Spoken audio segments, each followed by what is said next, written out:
સુરતવાસીઓના સ્વાસ્થ્ય સાથે ચેડા કરતી વધુ એક ડેરીઓ સામે પાલિકાના ફૂડ વિભાગે કડક કાર્યવાહી હાથ ધરી છે। બમરોલી વિસ્તારની માતેશ્વરી ડેરી અને યોગી ચોક વિસ્તાર સીજી ફૂડ્સમાંથી લેવામાં આવેલી ચીઝ અને પનીરના સેમ્પલ લેબોરેટરીમાં ટેસ્ટમાં નિષ્ફળ જાહેર થયા છે। રિપોર્ટમાં ભેળસેળ અને નિમ્ન કક્ષાની ગુણવત્તા સામે આવ્યા બાદ તંત્ર દ્વારા બંને સંસ્થાઓ સામે ફૂડ સેફ્ટી અને મુજબ તપાસ તેજ પણ કરવામાં આવી છે।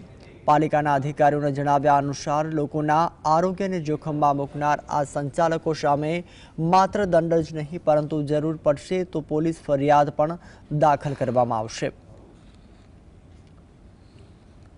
સુરત શહેરની અંદર આરોગ્ય વિભાગની ટીમ દ્વારા અલગ અલગ વિસ્તારોમાંથી ડેરી પરથી પનીરના સેમ્પલો લેવામાં આવ્યા છે। ત્યારે પાંડેસરા વિસ્તારમાં આવેલા માતેશ્વર ડેરી આવેલી છે અને તે ડેરીના નમૂના ફેલ થયા છે। ત્યારે જે દ્રશ્યો પણ બતાવવાનો પ્રયત્ન કરી રહ્યા છે કે જે નમૂના ફેલ થયા છે ત્યારે આરોગ્ય વિભાગની ટીમ દ્વારા કાર્યવાહી જે છે કરવામાં આવી છે। એટલું જ નહીં પરંતુ જે રીતના ઉધના વિસ્તારમાંથી પણ અગાઉ નમૂના લેવામાં આવ્યા હતા અને તે ઘીના નમૂના પણ ફેલ જોવા મળ્યા હતા। ત્યારે પાંડેસરા વિસ્તારમાં આવેલા માતેશ્વર ડેરી આવેલી છે અને યોગી ચોક વિસ્તારમાં આવેલા શ્રીજી ડેરીના જે પનીરના નમૂના જે સેમ્પલ फेल जुआ मरिया थे। अपनी जोड़े दुकानदार उपस्थित है, क्या कहोगे?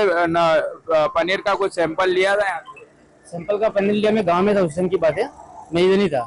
पनीर अपना जो आता है वो फीट वाला आता है, 4 फीट का पनीर आता है। यहाँ से सैंपल लेके गए तो कुछ नमूना फेल हुआ, ऐसा कुछ एसएमसी मेरे पास कोई कम नहीं आया उस टाइम में। आप बोले तो बोलो, मतलब उस टाइम में मेरे पास कोई नहीं आया। सैंपल लेके गए थे यहाँ पनीर। तो कब लेके गए थे सैंपल? कुछ कागज निकाल दीजिए।